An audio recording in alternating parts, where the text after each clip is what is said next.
So I've been putting off making this video for a long time because I've been trying to figure out the perfect setup and everything. But we just got back to the house from a tournament today with flag football. And we're about to just sit in the garage because that's what we like to do. We like to open the garage. We like to just sit down and chit chat and talk. And I'm always like, oh, that would have been a really great conversation that could have helped someone else. And long story short, I'm like, oh, I've been wanting to make a video about how we met. And I just love our love story. And people have been asking us a lot lately about how we met. And so I figured, why not make a video about it? And then I was recently reminded of a conversation that I had where someone was sharing about how the beginning of something looked for them. Like their kid's response was, oh, this is not like the thing that I've experienced in the past. And I was like, yeah, you just let them know that this is what it looks like for the beginning. So this is what it looks like for the beginning of this channel, the beginning of these conversations with us. You just kind of sit down and start. Here we are 2 minutes in, and I've probably been rambling a little bit. So I guess we can get right into it. So I actually really love it when Chris tells his story, and I can validate or deny anything he may or may not say. But we've been doing this now for 11 to 13 years. And yeah, we'll just start there. Chris, if you don't mind sharing how we met, some things you were thinking, and we'll just... Why do you like me saying that? I don't know, I think I like listening in. I don't know. I think your perspective is funnier than mine. I think that's what it is. So what's your perspective? Well, number one, we met when we were in college. We did not go to the same college. I went to Elon University. I played basketball there. It's a small private university right outside of Greensboro, between Greensboro and Raleigh, in a place called Burlington, North Carolina. But really, Elon was its own town, so it's Elon, North Carolina. And so that's where I played basketball. And he played football at Western Carolina. And they were in the same conference, right? So Southern Conference at the time. Years 2009 to 2013 for me, and then 2007 to 2011 was my last season playing. Okay, so let me make sure this is working. Oh, there's that light. All right, so those were the years that we played, and he worked at Western Forest Tent. And so basically every year there was a conference that was held for the Student Athlete Advisory Council presidents, or their leadership board, if you will. And so it was held in Black Mountain, North Carolina, and we met there. And really, when we were there, I've always believed that you should surround yourself with great people. And so that could be friends, that could be mentors, that could be, I don't know, a supervisor, whatever. Like, you should have great people in your corner. So he was introducing the conference, or like that weekend, to everybody. And it was just something about him, like, it was like, oh, he's somebody who I should know, a friend I should have. And I really liked the work that he was doing at Western Carolina. And so I was like, you know what, I'm gonna walk up to him and introduce myself to him. And that happened because we were broken up into two different groups. You got A group, B group, extrovert, introvert. At the time, I would have considered myself an extrovert, and he was more introverted, so that's the group that he went to. And so I was like, okay, if he's over there, I'm gonna go over there too. And yeah, we're gonna meet and we're gonna talk. And so from that point, I remember doing that. And I remember not speaking to him for the rest of the weekend. That's where the story ends for me. His perspective and what was actually going through his mind was different. So I was like, I'm looking for somebody to add to my corner. You were like... Well, I didn't have no profound thought or anything. My thing was, like she said, I was talking whatnot, They broke us up in our groups, and she came to our group, the introverts, and she walked up to me. I have no clue what she said, but I do remember, as cheesy as it sounds, I was like blinded by her beauty, and I literally said nothing. I looked, smiled, my goofy smile, and literally don't remember what she said, and then I just turned and walked away. And turned and walked away, and she started just talking to other people. I have no clue who I talked to after that. But so then throughout the rest of that school year, because that school year was starting, I would send out, sorry, my voice is cracking from coaching 9-year-olds. But I would send out emails to all of our leadership boards from all the campuses, like she said, because this conference that we went to, it was for every campus leadership, but I was the president over the entire conference. So I was over all of those leaders, and I would always send out monthly updates, and she would always be like the first person to respond. There would be like a smiley face or something like that. And mind you, that's just how I communicated, especially at that time. There is nothing more to the smiley face. Do not read into the smiley faces. You read into the smiley face when, first off, nobody really responds to those emails. Second off, if they respond, there is no type of emojis or anything in them. So it's either people actually didn't read the emails and they were asking a question, or it was her. So it meant something. So every month she would respond, and then February of 2012, so it was summer 2011, July 2011 when we met. Then February 2012, it was around, I think it was the day before Valentine's Day or somewhere close to it. The biggest thing you can do to figure out which day it was is look up whenever Whitney Houston died. Because basically Whitney Houston's death, as bad as it sounds, as I'm about to say it right now, was the conversation starter that I used. I slid in her formerly called Twitter, now called X, DMs. Which is a really weird name, by the way. Like, I'm on X. Like, that just, you know what I'm saying? You right? Okay.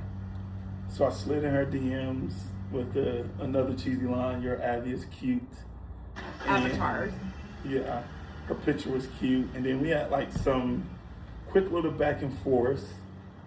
And then I was at a conference representing all the athletes, talking about amateurism with the NCAA. And I told her at the conference I was at, I had bad cell phone and Wi-Fi. And I told her that I couldn't message her on Twitter, which was a lie. So I slid my phone number and said, "If you would like to talk, please respond." So she texted me, and my conversation was about Whitney Houston's death and how crazy it was.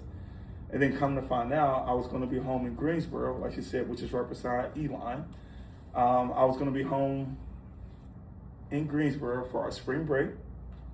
And as we were talking, we found out my birthday is March 1st. Her birthday is March 4th.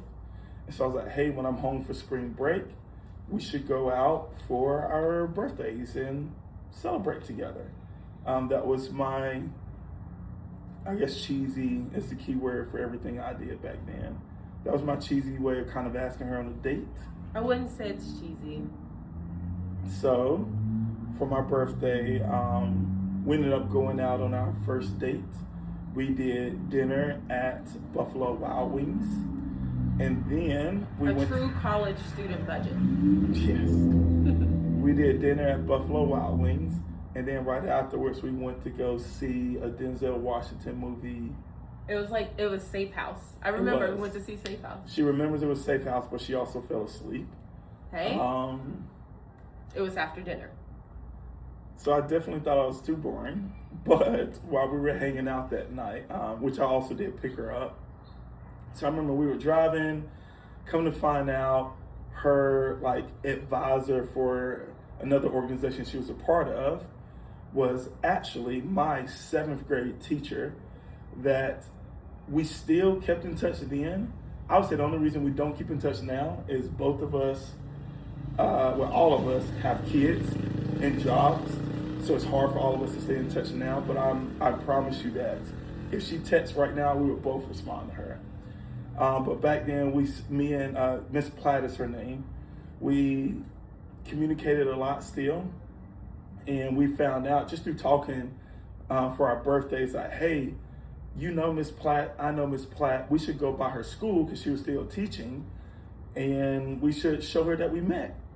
And so I'll never forget, the coolest part was so when we get to her school and we walk through the doors, she just had like this shocked look on her face. And when I got up to her, she was like, Chris, that is the girl that I told you that I wanted you to meet. And then apparently she had also been telling Lee that she had somebody that she wanted her to meet. So it's just really a God thing that we met on our own. I guess you could say before anybody else knew it, she knew it. Shout out to Miss Platt. And shout out to all the Miss Platts of the world, all the teachers who are like Miss Platt, who have an impact, a long-lasting impact with students, and like you stay in touch with them until you're an adult. Like that is, I think, dare I say it, it's hard to find today, but I do believe those teachers are out there. So I just want to take a second and say thank you to the Miss Platts of the world.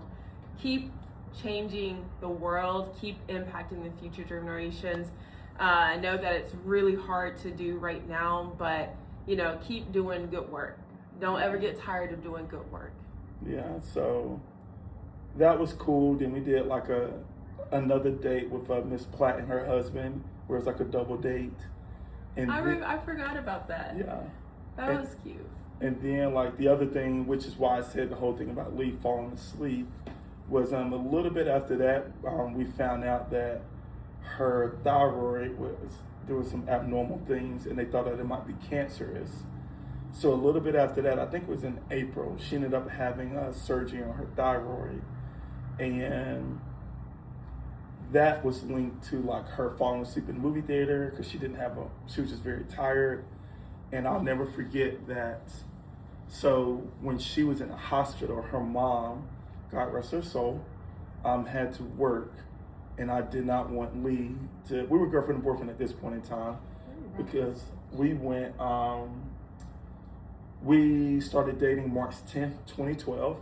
Like I said, she had her surgery in like April, and I stayed in the hospital with her when her mom had to leave, and that's very important to me because in 2015, when I asked Lee's mother for her hand in marriage.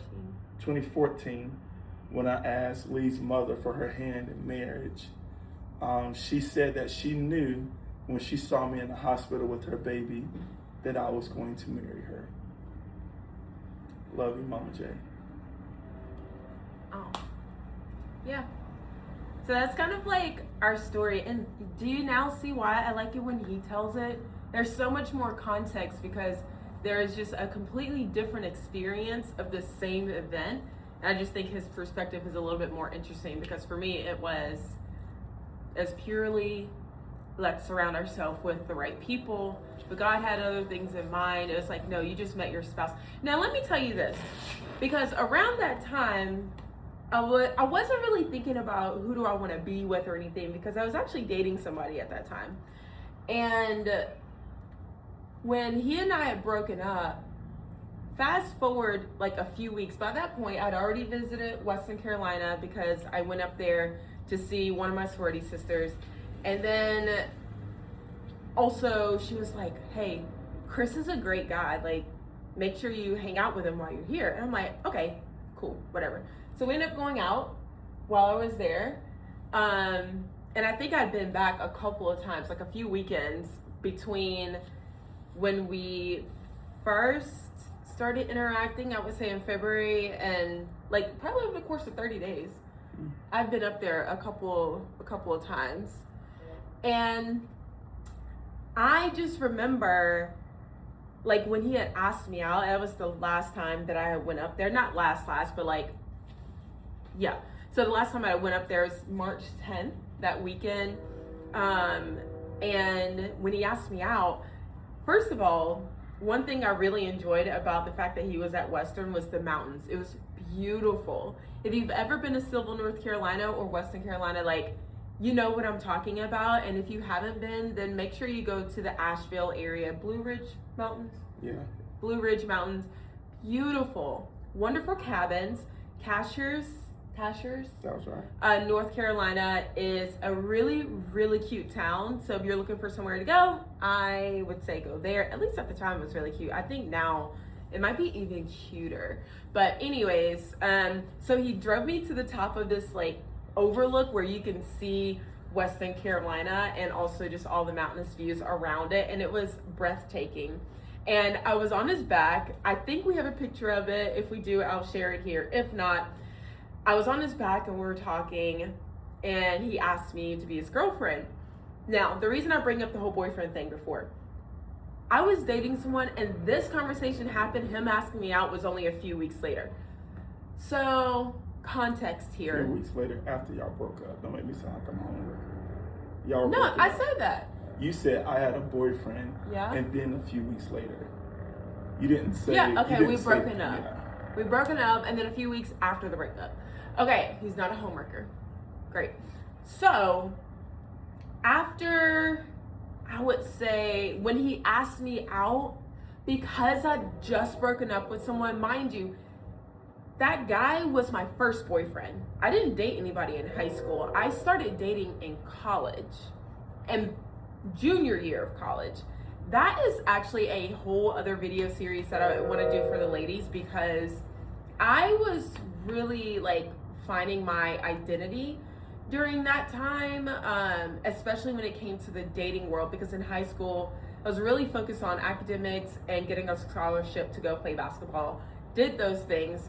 And so when it came to dating, my auntie drilled into me, number one, you save yourself for marriage, you save yourself for your husband. Your body is a temple, take care of it. You don't just go out here, sleep around and allow people to do whatever to you and vice versa, you whatever to other people.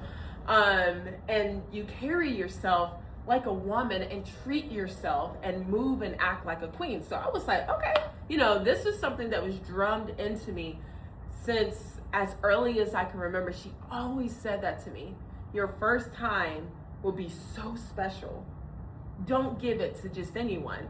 And so I'm like, okay. So that being rooted in me, that's why the first guy, that was my first boyfriend, because if I was going to date someone, I always remember and I would say, okay, is this someone I'm going to be with for the rest of my life?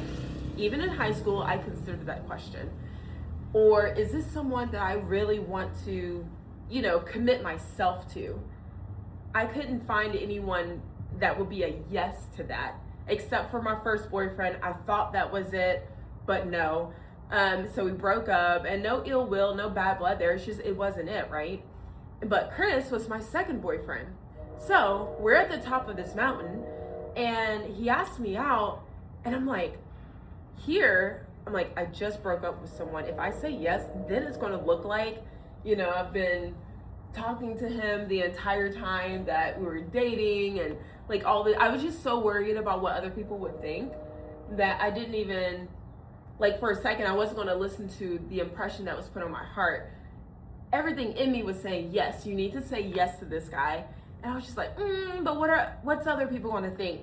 So, I mean, obviously you could tell, maybe. I ended up saying yes at the top of the mountain. Was it him? Was it the views?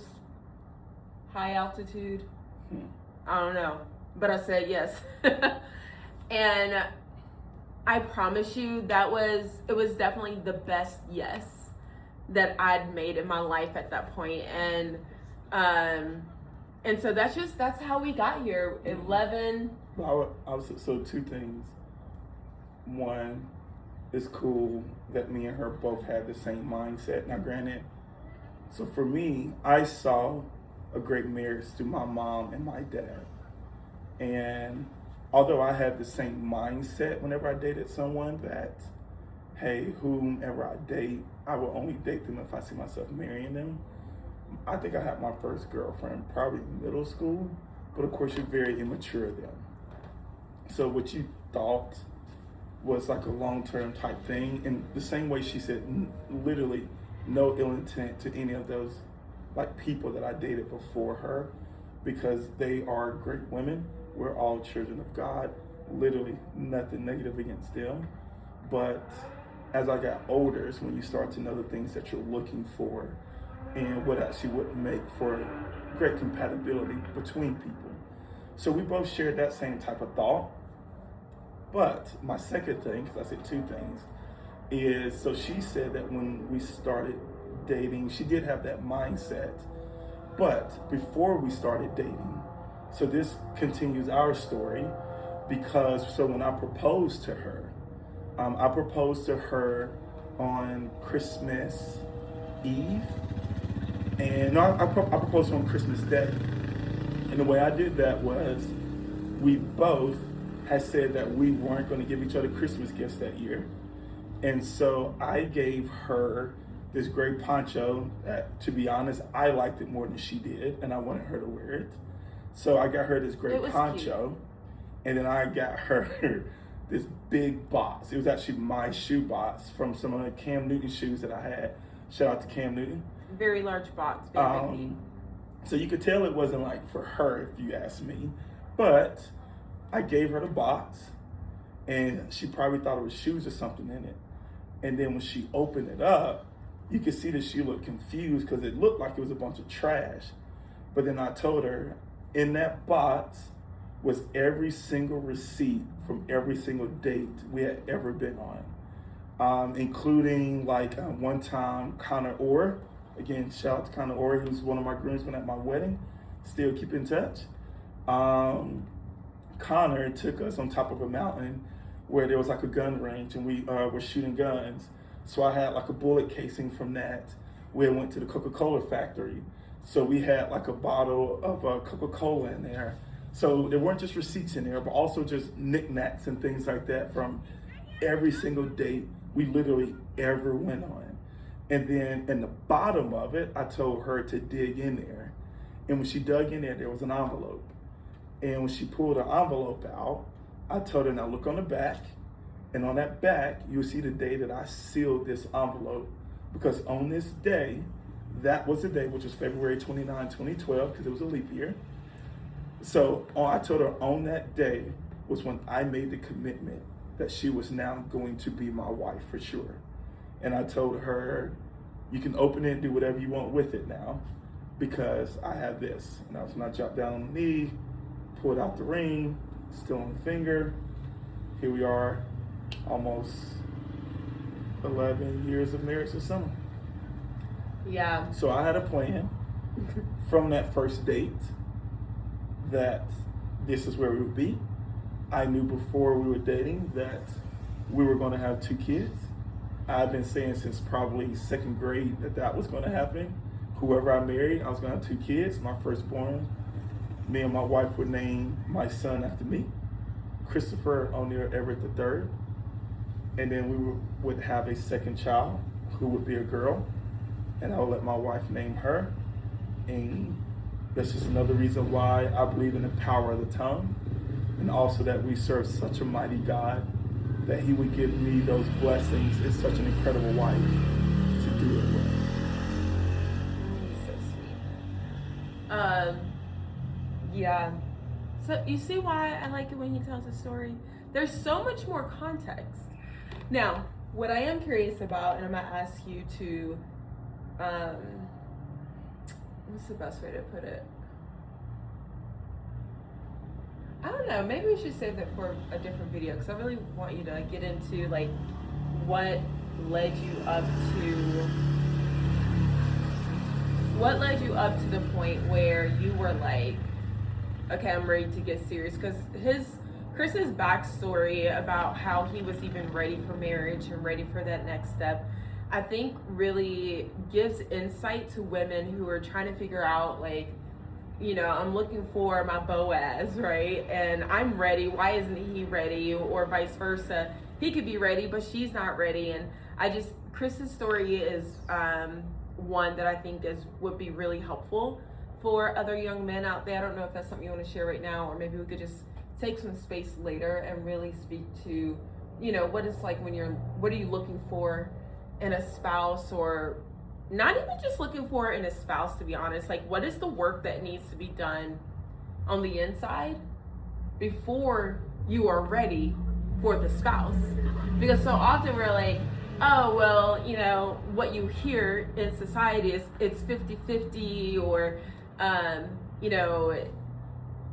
don't know, you've got this checklist that you're trying to make sure the other person hits. But the biggest gap that I've noticed and what I've recognized, especially in today, is, we're in a society that's so me-centric that it's like, where am I right now? How can I succeed and do all these things? And it's never really, like, especially if you're desiring to marry someone, it's not, how do I prepare myself to be the wife or to be the husband that other person deserves, right? So I think there's a lot to unpack there, and that's one of the main reasons that we wanted to even have this channel and to have these types of sit downs where we could just share, what we've learned over the last 13 years of really being together, 11 years married to dating. But like, what are some things that we've learned?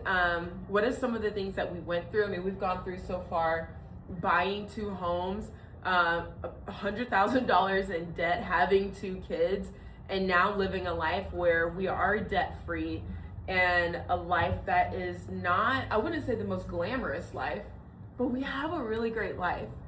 And also, we are both working through and learning what it means to be content. I really struggle with contentment, so that would be something else I think would be really great to unpack. Like I said, there's so much that we've experienced. We've really grown up together, and I really feel like the first 5 years of marriage was like, it's like a business. You make it through those first 5 years. Like a business is crazy. But yeah, first 5 years, they say the first 7 years, if you can make it through that, then that's like a first milestone. We did that. But honestly, when we hit 10 years, that's when I felt like, okay, so now we're really getting into marriage now. Because the first 10 years we really spent learning one another, having kids, making it through COVID.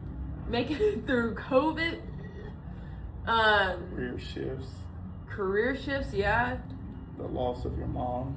Yep. Financial literacy, we literally had to learn finance because that's not something that was talked about in our households. Well, I would say I would say that we had to learn, because personal finance is personal finance. It's something that you should talk about before marriage, and also it's something that is a personal choice. And when I say personal, I mean within the confines of that marriage. We believe that personal finance is a joint decision between us. And so, because we are one, we were united at the altar. Yeah. And that's huge, even, yes. You're one. So we believe that we make all decisions as one. But even in saying that, like you said, it could be another episode, but it all comes from when you said, like, what did I see? I thought of 2 songs that I liked when me and you had started dating or whatnot. One was Ambitious Girl by Wale. And it was a song where it just talks about just that girl, that ambitious girl. But the fact that a woman who has aspirations for more is what I'm really getting at when I think of that song from his album. The second part is weird that it's these 2 songs. It's not even like Wale is my favorite artist, but the second song I think of is with Wale and Usher called Matrimony. And it says, if there's a question of my heart, you got it. If there's ever a question like that between us, I know that she has my heart and nobody else. And so for me, she talks about how do you know if someone's ready or that I'm ready, is I have this woman who was all woman on her own. She didn't need anybody else, nor was she one of those types of people that say, I got my own, this, and that. I found a woman who felt like she wanted to be married and to share life with somebody else as one. And I was able to then come and say, I'm a man who is ready to join with you. I'm a man who is ready to join with you and be the leader of our household. Because like the Bible says that two becomes one. The other thing that the Bible says is that she is supposed to love and I am supposed to protect and I'm supposed to love. So it's not like just a one-way thing where she just loves me and I'm this authoritative figure. But it's like, no, she loves me, I love her back, and I'm also her protector. And I think you have to be two individuals before you can become one and share that together.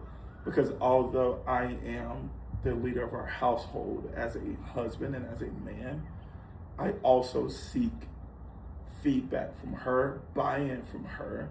And there might be moments where she'll literally say like, hey, you make this decision. And there'll be some times where I'll even ask her to do the same as well. But I think it all first stems from you being two complete people on your own and there being like just a strength there that you want to be a part of. Yeah.